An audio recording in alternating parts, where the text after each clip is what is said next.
I'll record in the cloud. All right, so thank you. Disembodied voice from somewhere off in my computer. Oh, okay. All right, so hold on one second. I have like a template, copy paste template here. I got it.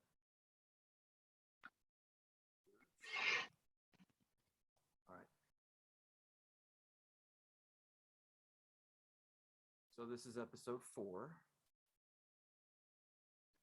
And last time we had Going Ape. What's a good title for today?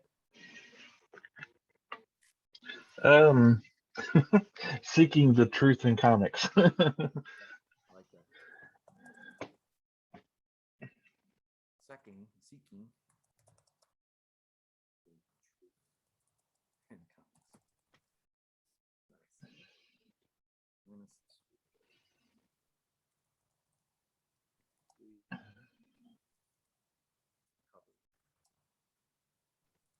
What's it's the Department of Truth? Mm-hmm. Okay. Insecure. 1 second.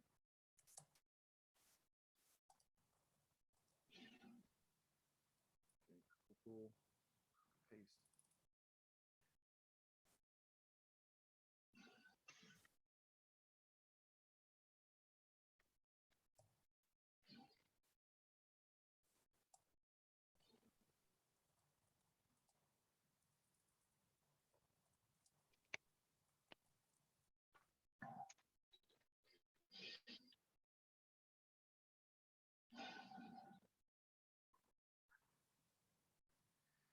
All right, I got the title made. I have the first to last, the Nerdom episode 4, A New Hope. No, I'm kidding. Seeking the truth in comics. Good. Yeah, I think so. Did you were we still going over the 2 Marvel movies too, or are we I did skipping not over get. that? I did not see. I'm not even gonna lie, dude. I did not. See I didn't see it yet. Okay. Yeah, I that's mean, fine. we can. If you saw it and you want to cover it, that's fine. I can't really do Oh it no, justice. that's okay. Yeah. But sorry. Oh no, that's fine.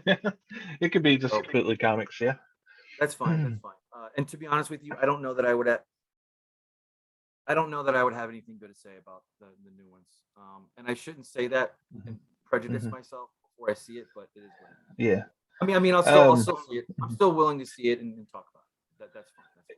Yeah, the Black Widow was a chore to get through, but Shang-Chi, for what it was entertaining. Yeah, I couldn't get through, but I did see. I did not. Maybe we can talk about Black Widow. I did see that one, but that was like Mhm. between now when it's summer and probably 8 months ago, maybe. Yeah, it If was. you want to, we can It go was into that. extremely okay. There was nothing special. There's not a goddamn thing No, special. That's just no, that yeah, the action scenes were just pedestrian. Yeah, the whole the only thing I found entertaining was Black Widow's sister and the Red Guardian's relationship. The kind of a goofy, comedic relationship, but that was not enough to carry a movie. so. I did. If you want, we can cover it. Black Widow, um, please, or would you rather wait? um, I don't know if there's enough meat on the bones to really. Yeah. Okay. We won't then. That's fine. That's fine. All right. Yeah. I'm not sticking around. I'll do the. We'll just do the intro, whatever. All right. I'm Hmm. gonna hit the go live button here, and I'll do the 3, 2, 1 thing. Whatever. Okay. Takes a minute.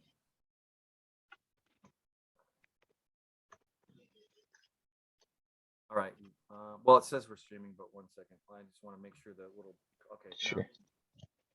here it is. Okay. Cool. It's doing its thing. All right. What am I gonna do? Okay. I'm going to. Okay. Okay. My name's Mike Shaw. And I'm Thomas. Hello, Ola. And this is the first, the last in the Nerdom. And this week we go on a very special trip through Image Comics, very recent edition, um, the Department of Truth. Yes. And yeah, it's an interesting comic book. It's the basic premise, and Mike, you can help me out if I go astray, but it's the concept is that whatever enough people believe starts becoming reality. And the Department of Truth is trying to combat those strange variants, like trying to keep the flat Earth people from believing completely in flat Earth, so that the Earth doesn't become flat. And there's a government official that gets caught up in the Department of Truth and becomes a employee, and he has a struggle between whether or not to whether or not this is a cool thing to be. There's also an opposing force out there that's trying to create all this chaos and all these weird thoughts to come out to really disrupt the reality of the world. And the guy that's kind of trapped in the middle between it all, he a monster from his imaginary monster from his past is coming back, and he's trying to find out if this is real and which side is correct. Um, did I do a fair job?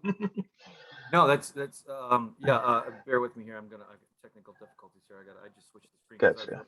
over here and not here. Oh yeah, no problem. All right.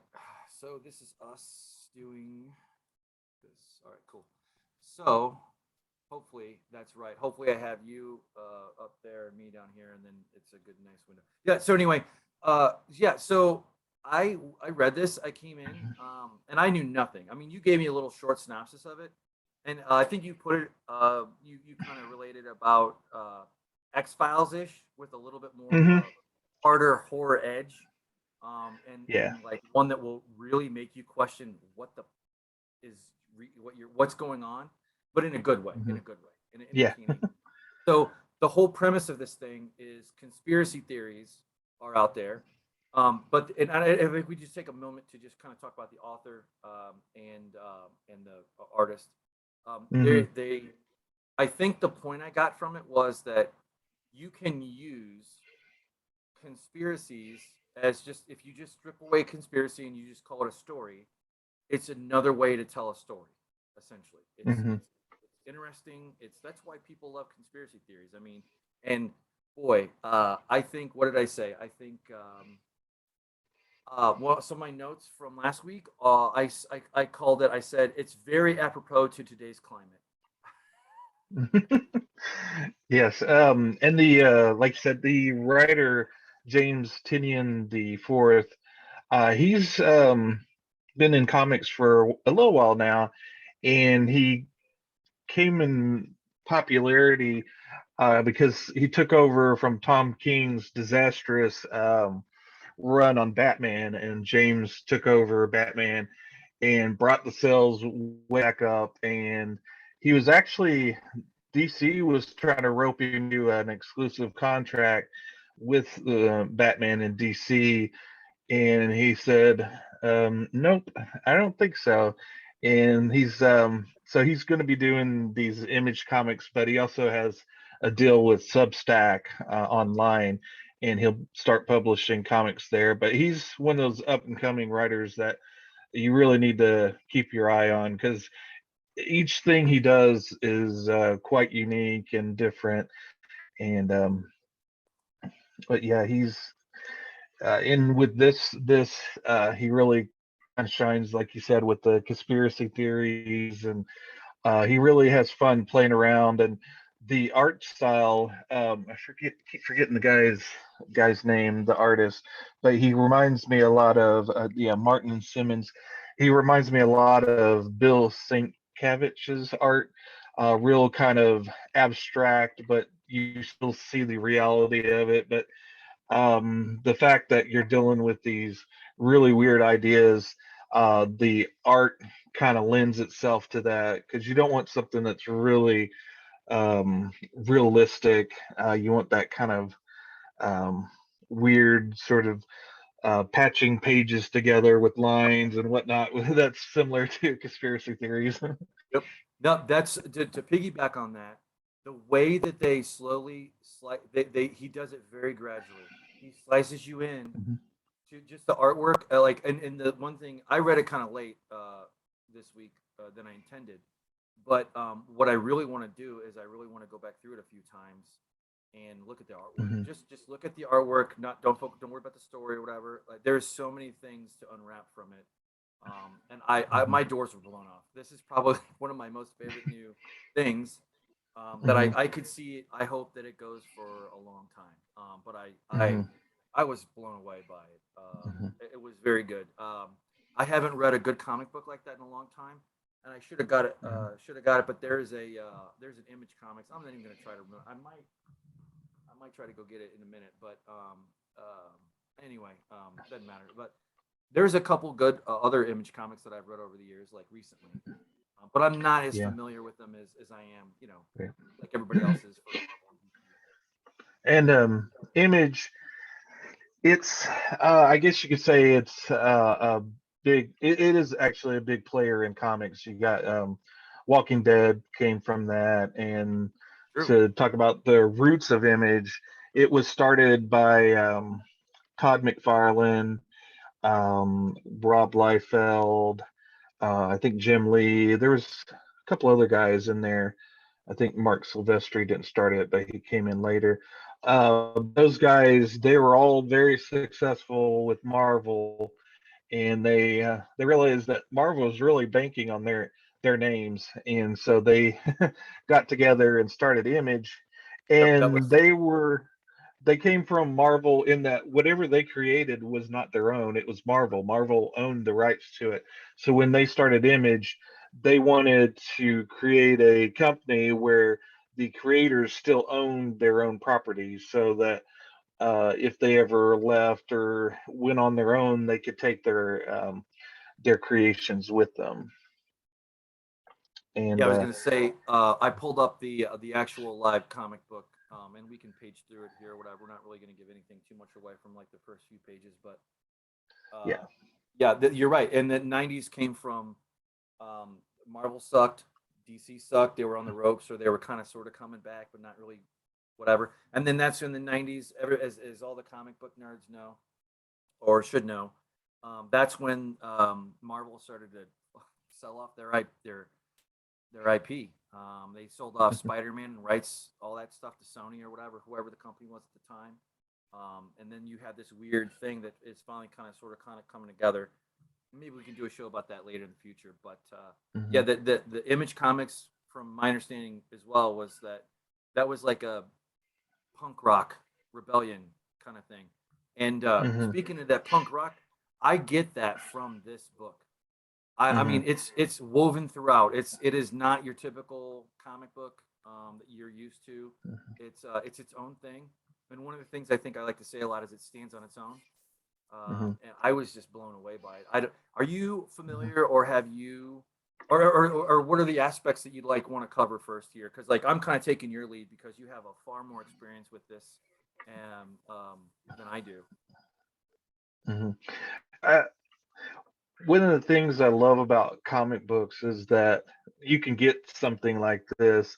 Um, in there, you can get your regular superhero comics on the shelf. Those are always going to be there, but these comics that are really independent in their soul. There wasn't an editor saying, "Hey, can we have a little bit more action here?" or what's going on here. This is the writer and the artist's vision of what they wanted to put on the page, and you just don't get that. And that's one of the things we were going to talk a little bit about the recent Marvel movies, but we really aren't going to go there. But the fact that each Marvel movie, you know what you're getting. You know you're going to have your 5 or 6 action scenes, which lead up to the big action scene at the end. You'll have the emotional interactions, but you there's not really a whole lot of surprises, and if that's what you're wanting, that's great.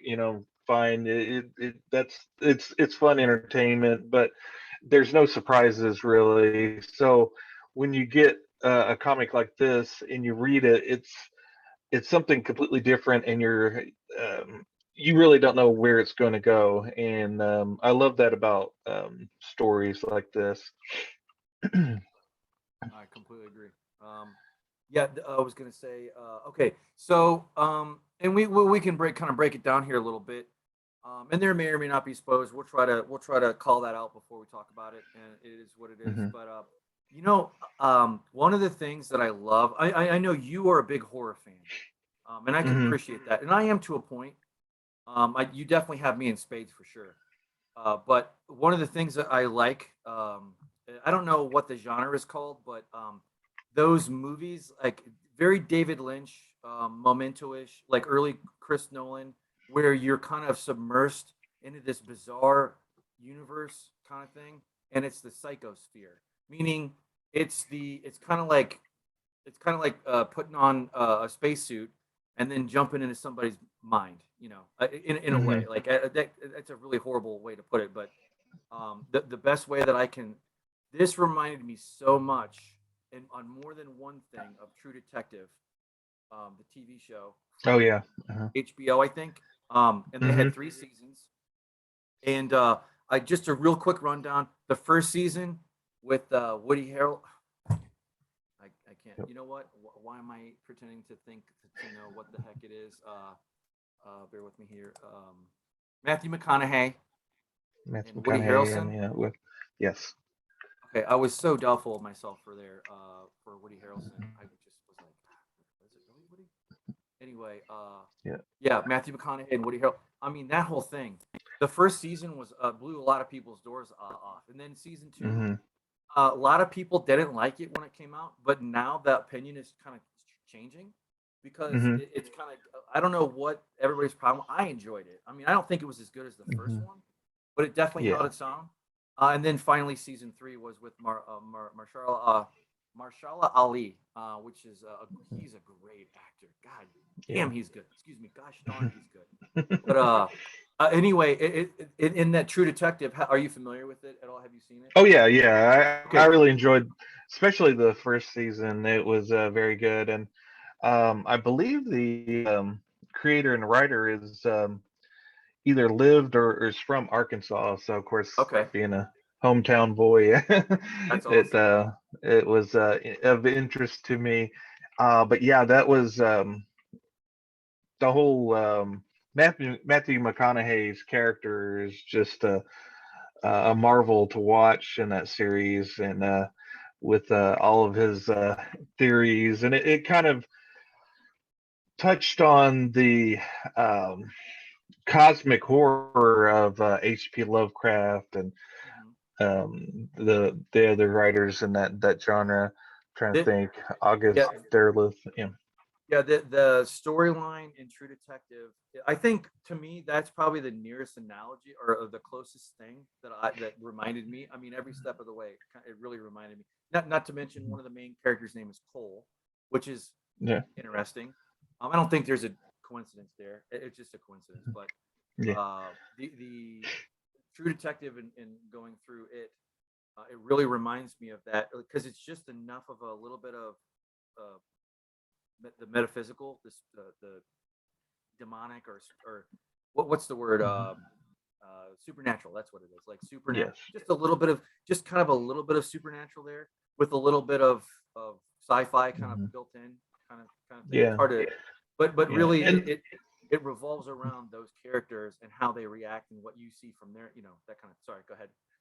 oh, I was going to just say that for horror, my sweet spot is sort of that cosmic horror, that other out there kind of feel to things. Like there's authors like Ramsey Campbell that sort of goes from where H.P. Lovecraft went. And his books are very very out there. The writing kind of, he writes in a way that kind of throws you off of reality, the way he describes things, and the visual sense and Department of Truth does that as well. You see reality in what he draws, but there's an off kilterness that just kind of keeps you on an edge, and that's the horror that I like. That sense that you're sort of in reality, but you're Right. not. There's that always that unease, and it's Yeah. very hard to do, but when it's done right, it's very good. I agree with that. Yeah. It keeps you just on the edge of like, it kind of makes you feel a little crazy a little bit when you're, or Mhm. not necessarily per se, but that's kind of the general overall world that you're in, where Mhm. you don't quite know. I can't. I'm gonna slaughter it. But there was a part in this where there's like up is down, down is up, whatever. Mhm. There's a little dialogue there, which is very interesting, and I think foreshadows like what you're getting into. Um, Yeah. so the Department of Truth is headed up by a famous villain, uh, and they are essentially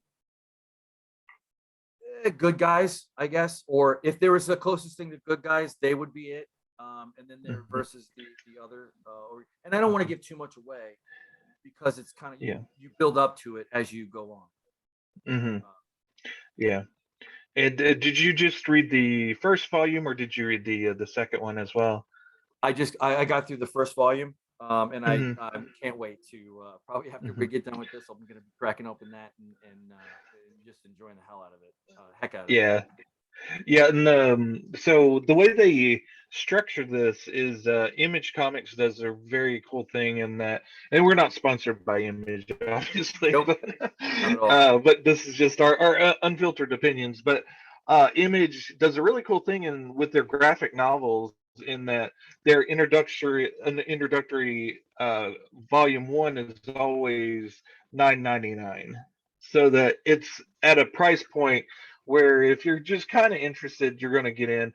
And then I believe the second volume's like $16 or $17, so that they like the first one's always free. They're trying to hook you in. I think that's a really nice way of doing it in that you're not risking a whole lot by trying a volume of their comics. Absolutely. Whereas Marvel and DC, all of their graphic novels are priced the same throughout, so that there's not really an incentive to get that first volume at a cheaper price point. Indeed, indeed. Yeah, that's and that they still have that. I don't know. Some people like as they've gone on as a company, obviously they've been wildly successful, and they're that rebel punk rock attitude. I've heard people say, whatever, but they make good. There's a number of very good storylines that have come from Image, Hmm. that we as fans are the beneficiary of, like The Hmm. Walking Dead. That's a huge one. I remember Hmm. seeing that, and then I fell into it backwards. I fell into it through the TV show first, like when it was a pilot, because first they did like 6 pilot episodes essentially, Hmm. and then it caught like wildfire, and then it became Hmm. something I don't keep up with anymore. Like after season, I think that's pretty much the typical refrain that I'll hear from people is like, "Oh Yeah. yeah, it's a good one." But I stopped at season 3. I stopped at season 9. I stopped at Mhm. whatever, like it's a shit. But Right.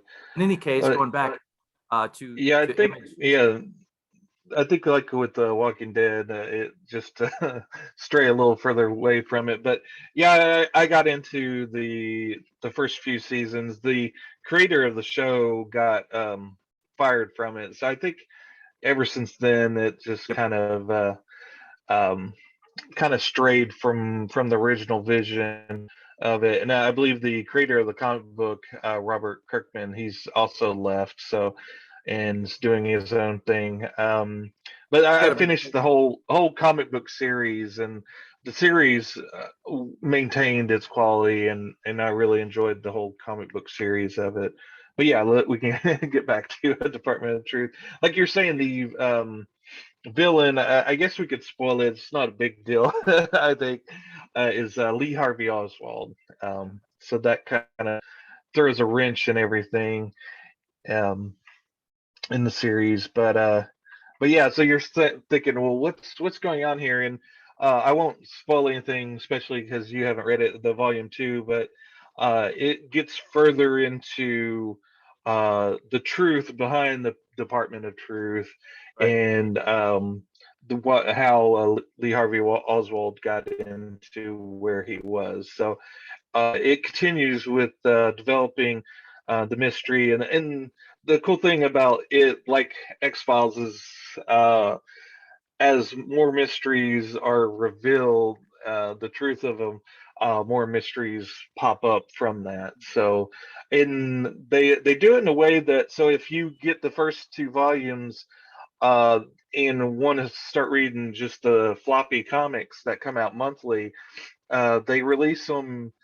They release the comics 6 issues at a time, almost like a mini series, so that and they release the graphic novels right before they start the new season or series of comics. So I believe the new series, the third volume, will start like in November, at the end of November. So I think it's this week or next week that the next comic will come out. So Cool. if you want to go from volume two on to just the regular comic book series, they allow you to do that in a convenient way.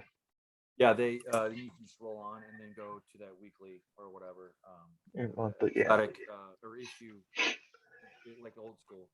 Um, yeah, Instead of like waiting for the omnibus or for the compendium or whatever the hell it's called. right. But yeah, I love that it dives into like what I call that psychosphere, um, like True Detective. X Files is adjacent. I think also The Hmm. Fringe. That was Hmm. like one that it was like a, I wouldn't call it a guilty pleasure that I liked, but it held its own. I needed to Hmm. finish it too, but I never did. But I would say Hmm. I think it shows the dark side of kind of our climate that we're in.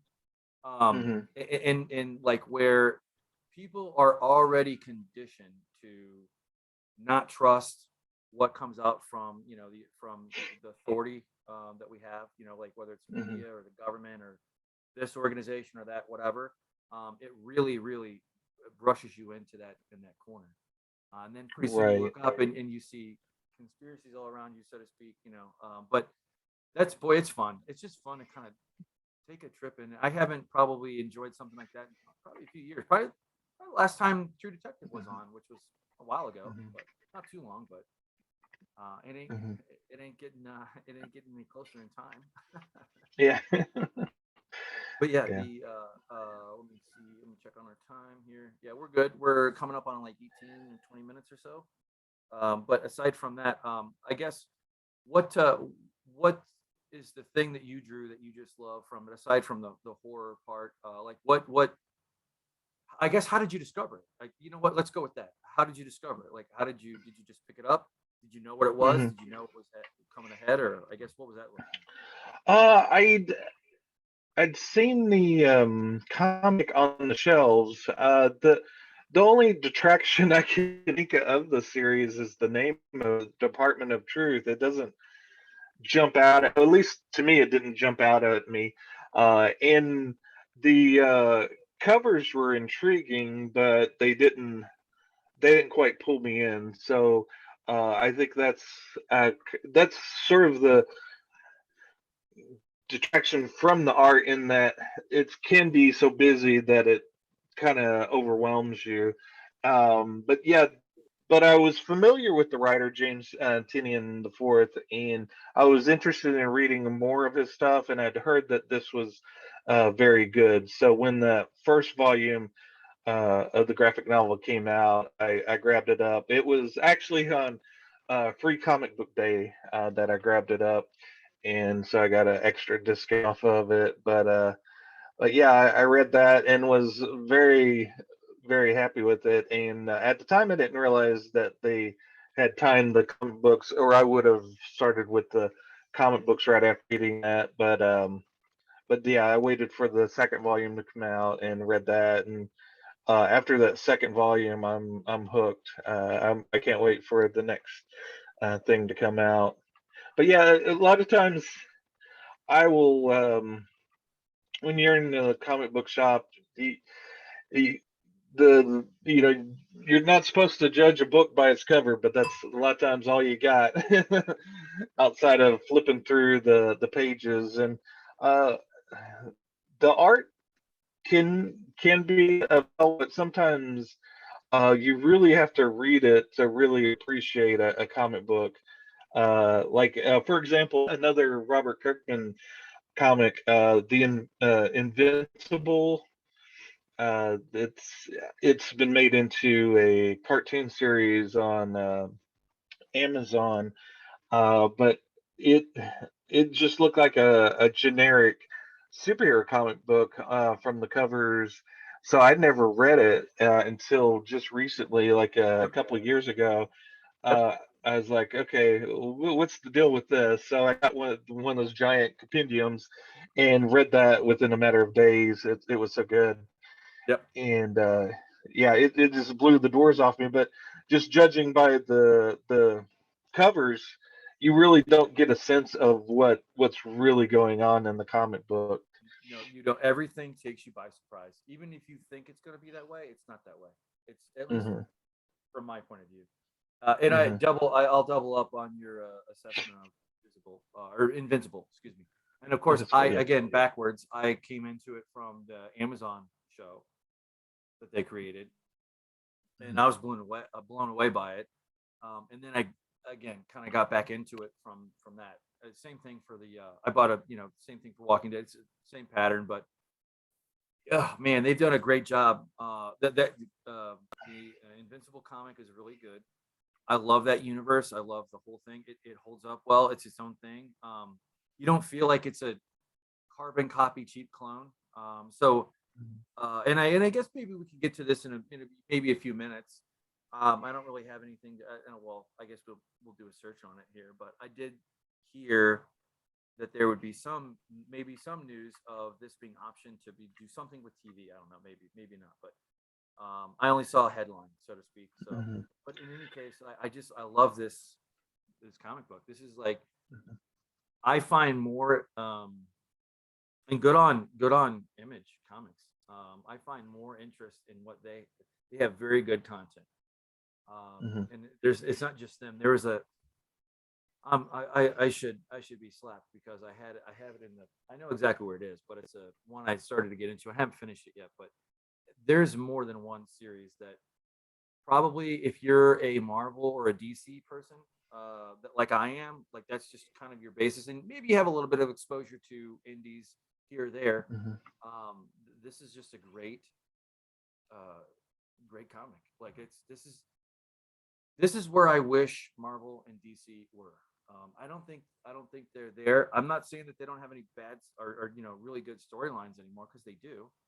I just don't think that it hits it out of the park and really scratches that Yeah, itch, as yeah. I it think does. the issue with Marvel and DC, for a time, and I think it's still the case. They are very interested in getting what I'll call, and we won't get into much of this, but fresh voices, Yep. uh, voices that don't have much experience in comics per se, but have certain things they want to get across in a comic book, and so that the fact that they're um, not strong writers, it led to a lot of the comics not having very strong storylines. And it seems to me, and the fact that my pull list has gotten larger for Marvel and DC, is that they've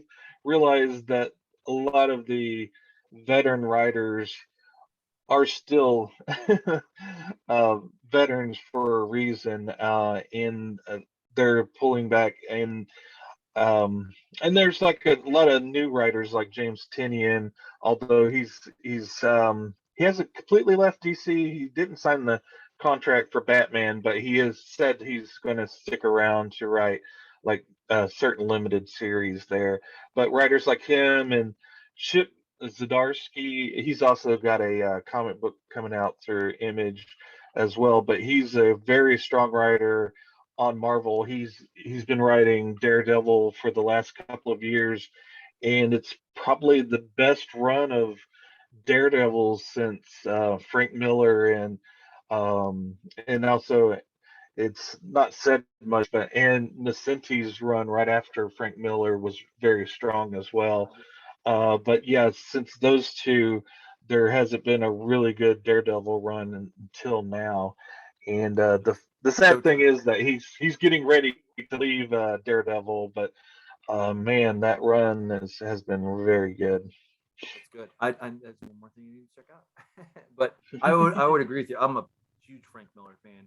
I'm not gonna say I'm a fanboy because I don't know his stuff inside and out, but every time, and I'm an after the fact guy. I am not gonna claim that I was a kid and I read this like when it came out was published. No, more like I'm a busy parent and I go pick up the omnibus or compendium and then kind of catch up that way in volume. Mhm. But Yeah. and I'm a big fan of the Watchmen.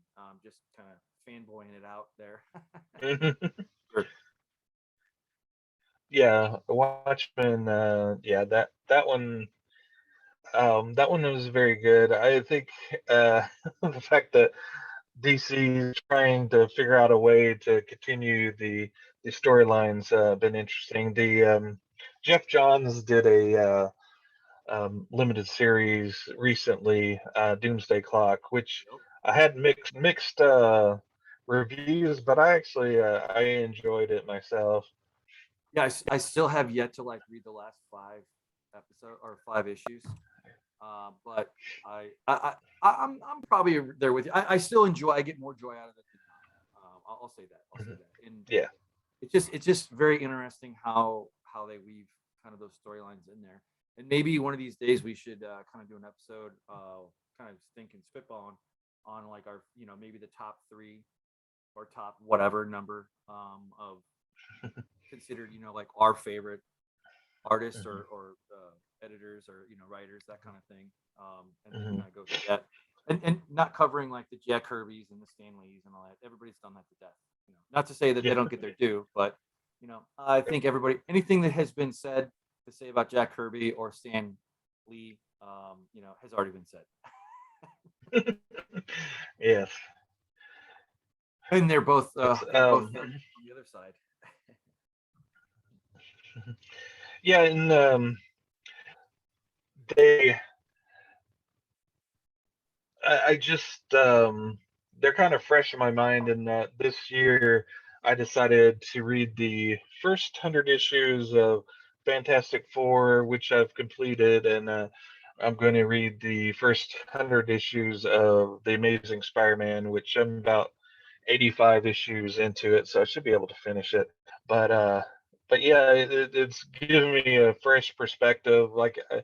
I had not read the Stan Lee Jack Kirby run on Fantastic Four, because even though Jack Kirby is sort of a legend, all these years I was never really into his artwork or art style. It seemed kind of blocky and Mhm. obtuse to me, but reading the Fantastic Four and seeing the progression of his art through the 100 issues, it was an eye opener. It was I became by the end of it a very much a fan of Jack Kirby. Yeah, absolutely. I couldn't agree more on that. Then that's a cool thing to do. I need to do that. I need to hang out with you Yeah. more, Tom. I I have feel like a good idea here or there. yeah, I love that kind of stuff like that. That the first 100. That's a really good thing. Maybe that's a challenge that we could kind of put out to hi mom, like hi mom and dad. I'm kidding. Was that's a joke when you talk about something super nerdy. Let me go back to my notes here, and I think there's just a lot of similarities. It really plays into the era, the just the things that we've gone through in the last year, 2 years, and I think Mhm. it's kind of nice to open it's just nice to open that cover and get into something that where you Mhm. can enjoy it and suspend disbelief and just enjoy entertainment. That's kind of the important thing nowadays. I think Mhm. a lot of people are just looking for. Yeah. But I look forward to volume two. Well, I was kind of trying to think of the other things that I noticed about it. As it goes, like I said, it kind of layer slices you in over time. You kind of get a look of it, but you're always like you said, and we'll revisit this, like where you're not quite sure what is true, Mhm. what isn't. You're on that edge Mhm. of is this really reality that I'm looking at? That kind of thing. Um, Yeah. but with that being said, do you have any other kind of content things related to it that you had made note of, or that you just love, or that you don't like, maybe even? Um, I really enjoyed the fact that the main character is is a bit of a mystery as well. He's because the things that like the monster that's from his past, they don't completely reveal what's going on with that right away. They kind of layer that into it, and and the characters, they're quite interesting. And they all have kind of a mystery to them, especially obviously Lee Harvey Oswald. You're like, what's going on with this guy? You know, why is he still alive? And so, Right. um, and but yeah, the all the characters are fresh, and they're not your run of the mill characters. If it had something on Google here. Oh, probably not. Here, I don't want to give too much away here. Right. Yeah. Well, we'll just keep it there. But I do believe that there is, and if with that, yeah, okay. So like, let's go to before we go to the next section here. What do you give it on your rating scale of Tom Nook's um since it's not hadn't been completely completed, I'll score it. It's definitely solid 8 or 9. You said, sorry, it really was broken up there. But you Oh, said sorry. something eight or nine out of 10. Yeah, yeah. Okay. Okay. Cool. Cool. Yeah. And you said you mentioned something and it broke up about it not being complete, something like that. Oh yeah, the fact that it hasn't they haven't finished the story yet, which Right. I believe this is a comic book that's gonna. I haven't read that yet. Read where they said it yet, but I believe this is probably going to be a story that actually ends at some point, so we can give a full review at You the know, end. that jogged my memory. It does really feel like it could go on for a really long time, but it also feels like there's a definite end that you are building up to. And I Hmm. love that. I love that. And it's very rare that I participate or am aware of a comic when it's current. Oh, like I said, I'm an Hmm. after the fact kind of guy. I guess after the fact kind of comic dad mode, Yeah. because you just don't have time. But this one, I can't tell you, man. I'm really excited. I love this thing. It's just great. It's a breath of fresh air. It's not. It's just uniquely its own, and it's just really Hmm. it's enjoyable. I definitely, and I don't think it's a love or hate kind of thing. I think that there could be some wider spread appeal, maybe, I don't know, but Hmm. we have to chuck it out there to the normies and kind See of their see. take on it. Yeah. Yeah, but I think most people, if I think that if you were to randomly pick it up off the shelf, I think that you would go back and you would be hooked. I think that the average person, Yeah. if they came upon it and they read it, and I agree, the cover is kind of, I don't know, it's just kind of like it. I agree, and unless you had told me about it, I would not. I might have on, but I really rely on. And last week at the very end of the show, we talked about our favorite comic book shops, and we kind of plugged them, or not kind of. We did plug them. But I do the clerks that I go to for my comic book shop. I really go off their opinion. I trust it. But in any case, with Mhm. all that being said, yeah, same here. It's a Mhm. definite read. If you Yeah. even liked X-Files, or you even liked True Detective, or those things of that nature, or even Fringe, that TV Mhm. show, I think that it's a natural fit. If you can, keep up with it. It's the pacing is good. Yeah. The artwork is really phenomenal, Mhm. and I had to quit. I had to switch tabs there because I was starting to look at the art more than paying attention to what we're doing. But in Yeah. any case, with that, And go ahead. Go ahead. and another thing about the art, a lot of the art that I love is that art that initially doesn't grab you. This artwork, there's a lot. It's very busy and a lot's going on, but the more it rewards you, the more you look at it, and the more rewarding it is. And I find those artists the most intriguing and the most rewarding is those that initially maybe leaves you cold even, but once you really kind of let it sink in, that it really pays off. Right, right. No, for sure. And then I brought up the news, and I want to say, uh, I don't know. I just saw it on a random picked up. Okay.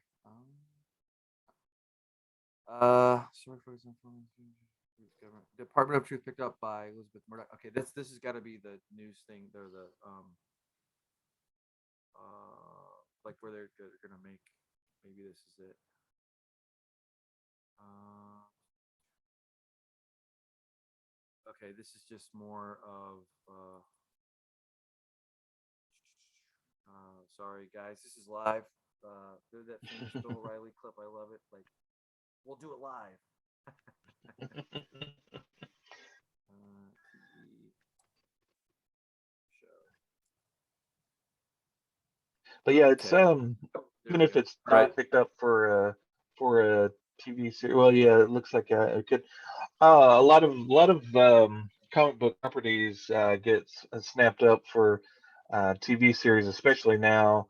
If you had told me back when I was collecting comic books in the '80s that most of the TV shows I'd be watching are based off of comic books, I'd tell you you're crazy. But Yep. Yep. now it's a common thing. And this more than many, I think would do well, especially if it's done right. Would be a very intriguing TV series. Absolutely. I'm gonna put this here. Hopefully this will do the. I don't know this control thing. Anyway, yeah. So they say the Department of Truth. It's great. Blah, blah, blah, blah, blah. Basically, of course, everybody's already read this by the time we get to getting into it. I am ran the news. Okay, that's I was just on that. Okay, I was just on that. This one called in the Hollywood Reporter. This one I don't have. Um, I actually what was it? Hollywood Reporter. Yep, that's it. So this is the one that I was just on. So it looks like, and I didn't read this all in totality, but essentially it looks like this could be on the horizon.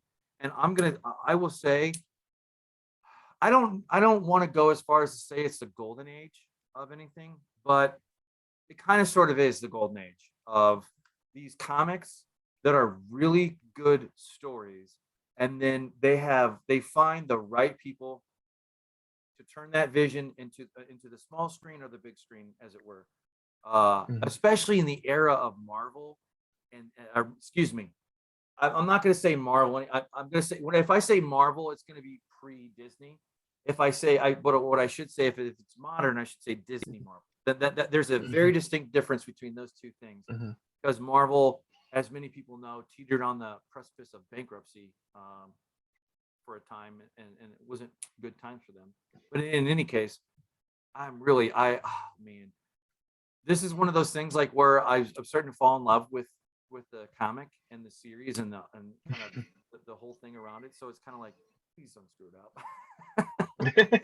Whatever they do, Absolutely. we probably won't see anything for a couple of years. I would say if they're in the Oh background and yeah. they're working on this and that, then. But I gotta say, I And on that topic, it's adjacent to it, but and I think we're probably we're good for time so far. We probably got another 10 or 15 minutes to go, but the thing that I really love is that there is such competence at Amazon Prime, the video service, especially with regard to Invisible, The Expanse, and The Boys.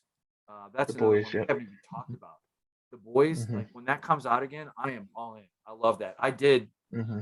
I did read that one cover to cover. Like the Hmm. Invincible, it took a little bit more time. I mean, it's still good, but it didn't hit the Hmm. same as The Boys did for me personally. Hmm. But it was still Yeah. doesn't matter. It's still good TV, good entertainment. Hmm. Good. I know Well, you're gonna disagree. and on that, Garth Ennis is the writer of the boys, and he's he's one of those writers that no matter what, I'll pick up what he's writing. He's wrote the boys. He's wrote the Preacher, which there's a TV series based off of that. That's The A&E's show, isn't it? Preacher, yeah. Uh, Preacher isn't the series isn't as good as the boys, but the comic, The Preacher, is amazing. I highly recommend the comic book, but the Right. series had its moments. But currently, Garth Ennis is writing a limited series for DC, Batman series called Batman Reptilian. And if you like the boys, this may be up your alley. Just as a spoiler, the villain Croc, the he gets pregnant, Okay. and his offspring is killing people off. All right. I am and gonna. I wrote that down, so I'm uh, and remember. and Batman in that series is a complete asshole, and I love. Okay, that's awesome. That's awesome. Yeah, I didn't. I wasn't aware that had slipped by me. I've heard of the Preacher, the TV show, whatever, but I really didn't have any idea that was based on a comic, and I also didn't hear really anything stand outish. Mhm. I mean, I'm not saying that I heard Yeah. anything bad because I didn't, but I didn't hear anything spectacular that kind of pulled Preacher out and put it above everything else that you should watch, aside from like somebody tells you what to Yeah. do. Well, the issue with Preacher is the first season. I can understand why they did it. The first season, sort of like a prequel, or takes place in the comic within the first couple of pages of the comic. They Right. took that and expanded it into a whole season, which I think it was probably budgetary reasons, because it's all in one location and they could film it all in that one town. Which basically, Preacher, the comic book, is a road movie type comic book, in that they're traveling all over. So I guess they wanted to do that first season to see if it caught an audience, to then have the budget to do Okay. what the comic book did. So that first season wasn't very good. I kind of struggled through that one, and once the second season hit, that's when it kind of hit its stride, because that's when it was pulling from the stories that Garth Ennis wrote in the comic book, The, and the it started to pay off. the actual reason to stick around. That sounds very similar to it, kind of like a reverse Walking Dead. You had the Hmm. first 6 episodes of Hmm. miniseries, as they called it, I think. Nobody knew what it was, and then it Hmm. blew up, and then they optioned it or whatever, and then they brought it. And AMC bought that lock, stock, and barrel. And I don't Hmm. think we covered it, but Robert Kirkman got a big payout from them because the revenue sharing agreement that they had. This is like maybe a year within the last year or so. It wasn't great to him, and he won that case. Hmm. As he should. I want to see Hmm. more people like him being rewarded. I don't want to see. I don't want to put too much of a negative tilt on this, but back in the day, like you covered it already, where you had your Marvel and DC, you had your very talented artists and writers, everybody, but they didn't own the content. They were their product of their hand was owned by Hmm. the. I Oh, and if and there's any interesting. time Oh, sorry. I'll just say Uh, this and I'll uh, button it up. But okay, yeah, go ahead. anytime there's an underdog, and it's a comic book creator, I'm always gonna unless there's something messed up or whatever. Like I'm always gonna err on their side than the big company because you don't want to put their light out. You know what I mean? That you don't want to. You want to Hmm. keep them producing great stuff, and I don't want to. The world has so much junk comics and junk in general for entertainment. Hmm. But anyway, I'll rest my case. Go ahead. Oh, I was just going to say to piggyback on what you said. The Joel Schuster's family and Steve Ditko's family, uh, both are respectively suing both DC and Marvel for predatory contracts for Yep. what they were originally paid or contracted to do. Since the Joel Schuster's family is suing for Superman, and Steve Ditko's family is suing for both Spider-Man and Doctor Strange, and it could be just rumor and just kind of looking at things that could be why they're pushing Miles Morales Spider-Man as opposed to Peter Parker Spider-Man. And there's a current storyline, even though it's very, very good. It's written by a really good writer, Jed McKay, I think his name is. They're putting out the death of Doctor Strange, so they're killing Doctor Strange off in the comic books, and Okay. Interesting. in Superman, his son, they aged him up to a teenager now, and Yep. he's taking over the Superman Yep. comic, as we've probably seen in the headlines recently. Yep. I have. I actually am. I read a few, maybe not three, no more than three, at least one of the new Son of Superman ones. Um, I'm not going to say anything because it's new and maybe it's for somebody else. But if I went back to it, it would be for this show or for just for completist sake. And I'm not a completist Hmm. by any stretch of the Yeah. imagination. But maybe there's some folks out there that like that love that, and that's good. And the thing is, Sure. too, is that and I'm not going to get into it on the whole thing because we don't do that here. We don't care about any of that stuff. But at the end of the day, comics have always reconfigured themselves and changed. It's forever. It's always ongoing. Whether you had the Hmm. Punisher way back in, like when he debuted, his backstory was Vietnam War, and I'm really bad. I am really pretty good on keeping up with Punisher, but I'm totally out of it. But I need to catch up on that because I enjoy that. I enjoy the comic. Like there's some stinkers out there. There's a lot of stinkers out there for storylines. But it is what it Hmm. is. But at the end of the day, they reconfigure their storylines or whatever. So it's no surprise that they're gonna morph and change these characters that we hold near and dear to our hearts and that we grew up with as kids or whatever. Hmm. But that's just kind of the nature of the game. But you know Hmm. what? What happens though is that they go through a lot of those changes, and old school Marvel, old school DC, I don't care from the 40s or from the 20 or whatever it is on up till current time. They've always tried to be chasing the next storyline, and they'll if Hmm. there's a storyline or a character that just whatever, they'll cut them out. Like one of the Hmm. famous ones is Dazzler, if you recall. Like Hmm. there's this like they kind of debuted this character and it kind of went nowhere, and then it just kind of like laid dormant until they had whatever random storyline, and they kind of blow the dust off and then bring them back Hmm. into rotation. Kind of make it fun a little Yeah. bit, but that's the Uh-huh. nature. Yeah.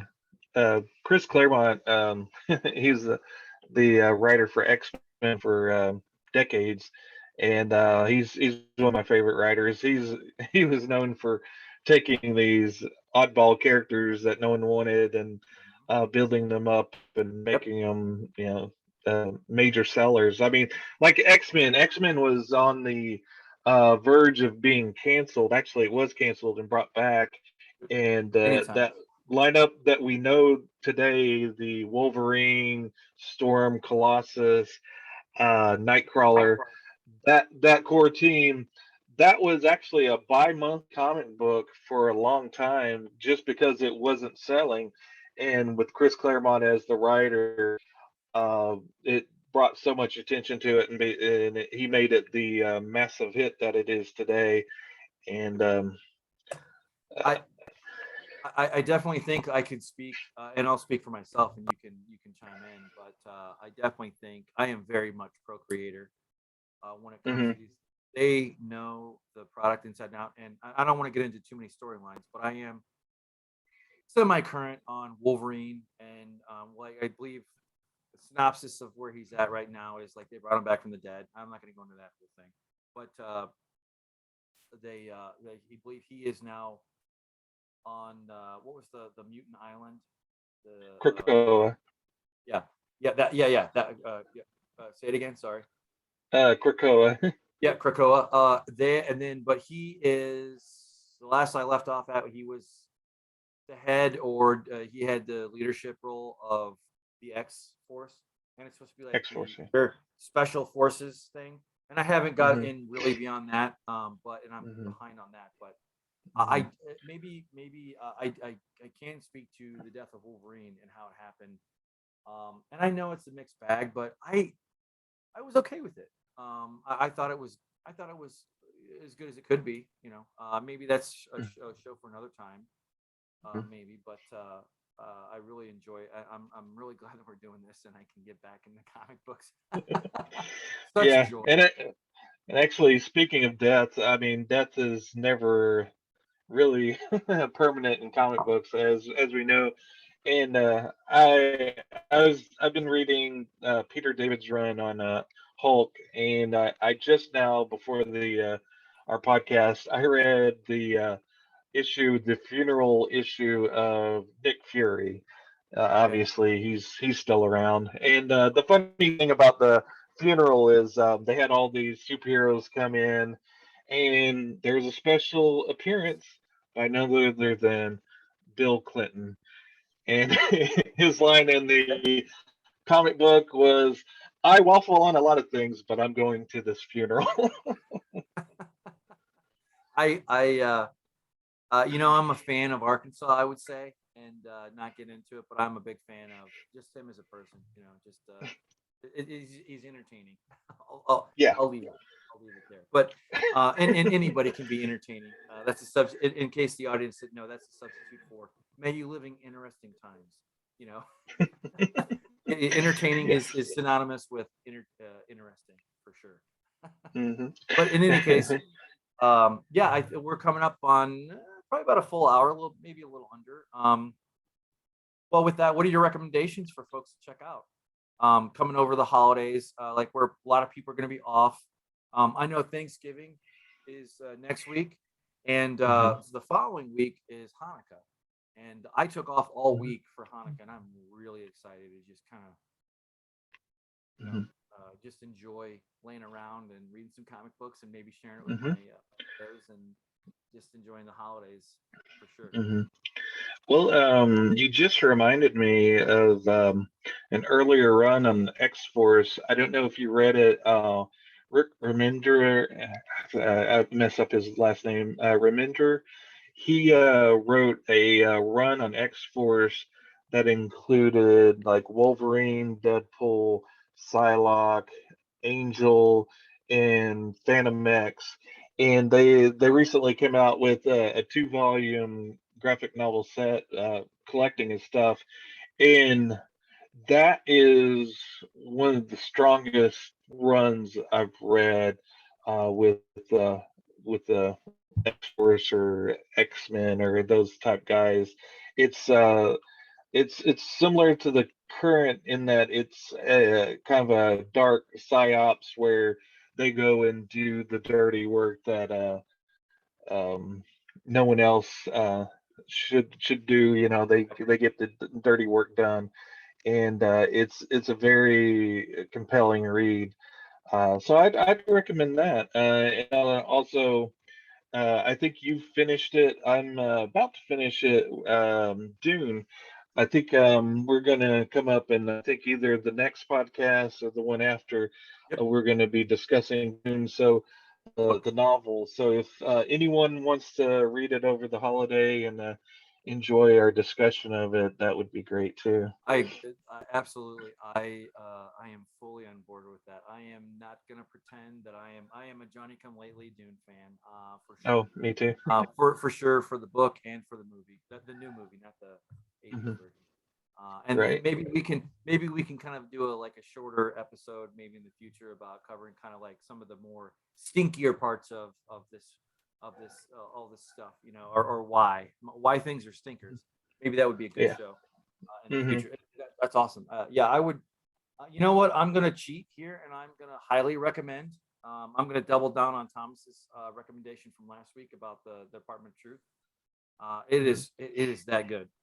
If you even remotely like the X Files, and I'm talking about classic X Files, not like thinned out X Files. That I'm talking about like good, meaty conspiracy. Again, I maybe it's irrelevant to say that it is akin to True Detective, but that's the sense that I got as a fan in seeing these No, I can things. see. I didn't initially see the connection, but I do see the connection you make with that. It's kind of got it comes from the same type of stew pot, I guess you would say.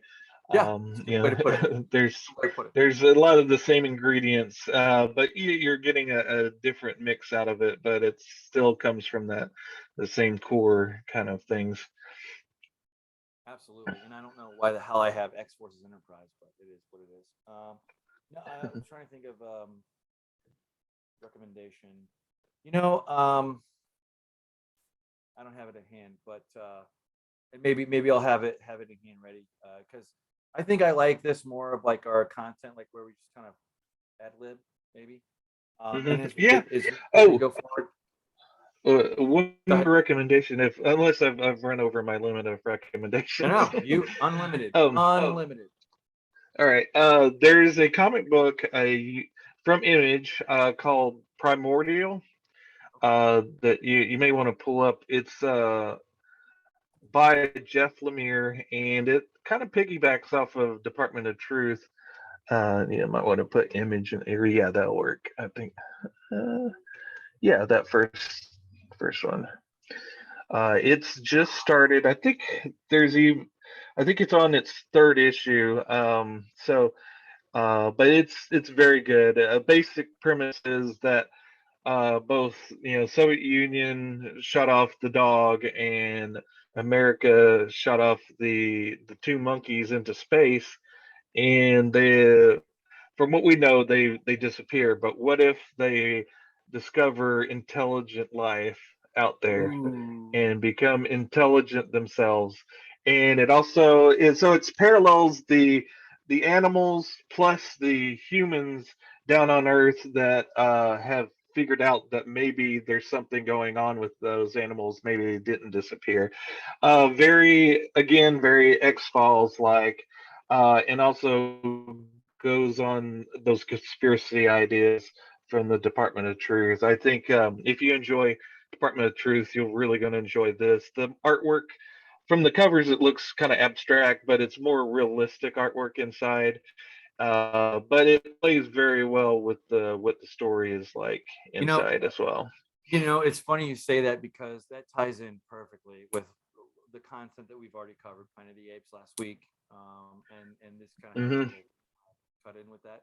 But just kind of shout it Hmm. out, check us out on YouTube. We do have a channel up, and we will have a forthcoming Facebook page or group or something like that. We really, really want to encourage folks to kind of give their recommendations as we grow. We're still Yeah. kind of figuring out this broadcasting thing, and probably next week you're going to see a lot of changes as we go through the format here, and that's just because I don't know what I'm doing. I'm kind of doing it as we go, and Thomas is too, and like we'll get better each time. I'm not really happy with the website. That will be changing hopefully soon. But like as steady as she goes, and week after week, we're going to be coming back to back to back to back to back, Hmm. like world champs, and keep doing this Hmm. thing. Yeah, we're having a great time doing this, and hopefully you guys are enjoying watching it. Because we're gonna keep doing it anyway. So. Yep. No, absolutely. And don't let anybody stop your shine. That's for sure. I don't know that, but Mhm. some I don't know.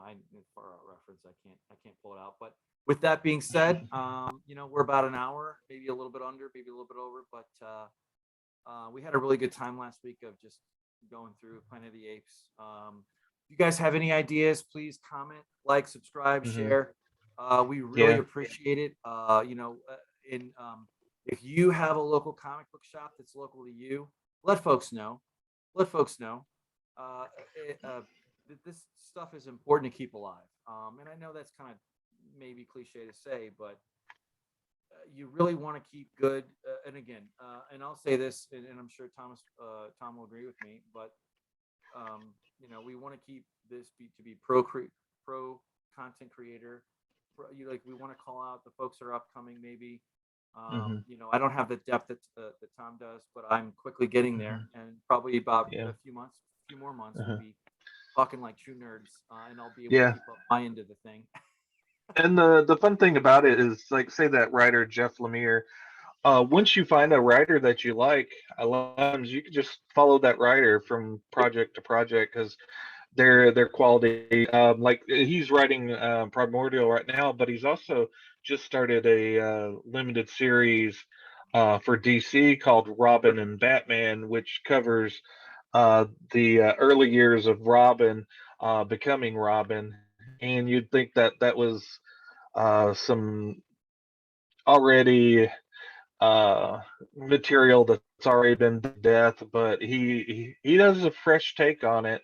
He's a writer with very interesting ideas, and he makes it his own. And it's part of DC's Black Label, and the Black Labels sort of their. If you remember back in the day, there was Vertigo, which was sort of kind of like cutting edge or edgy stuff.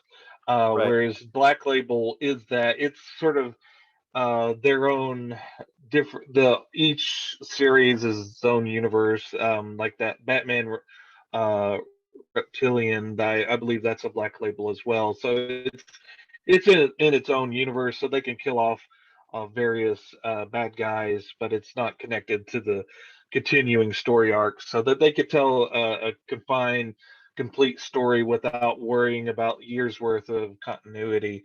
So some people like that continuity; they don't want people messing with it. So there's that regular series for you, but if you like reading kind of interesting kind of one-off stories. The Black Labels for you, and I've been having a lot of fun with the various titles from the Black Label. Awesome. Awesome.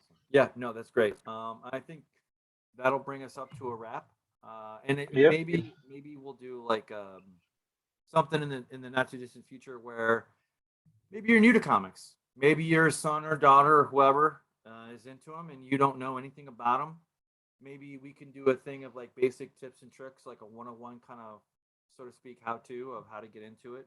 Um, Mhm. Caveat being, Tom just said it. If you have a artist that you like or a writer that you like, follow them, and you will not be. You may be disappointed, but you won't be disappointed for long. That is very true. I have done that same thing and followed storylines and people that are just great, like Peter David. That's one Mhm. we've mentioned quite a few times, and Chris Claremont, Frank Miller, Mhm. obviously, et cetera, et cetera. And of course, Mhm. Stanley and Jack Kirby and Joel Mhm. Schuster, and all those folks. But in any case, this has been episode 4. Boy, this was probably my favorite one so far because I just really enjoyed. This is what this is all about: is finding that Mhm. comic book that just unlocks your interest. It unlocks your interest, Mhm. captivated there, and I for sure will be following through with following up on keeping current with the Department of Truth, and maybe that could be a recurring segment here. Maybe not. Maybe something like that. But if you guys, again, you guys Mhm. have any comments, please let us know. Mhm. And with Yeah, that, I'm and go ahead. this this one was a little bit more kind of off the cuff, kind of. I didn't really come in with an agenda, so like with the Planet of the Apes, we sort of had our things to get Sure. through. So let us know which you prefer, or if you don't prefer either.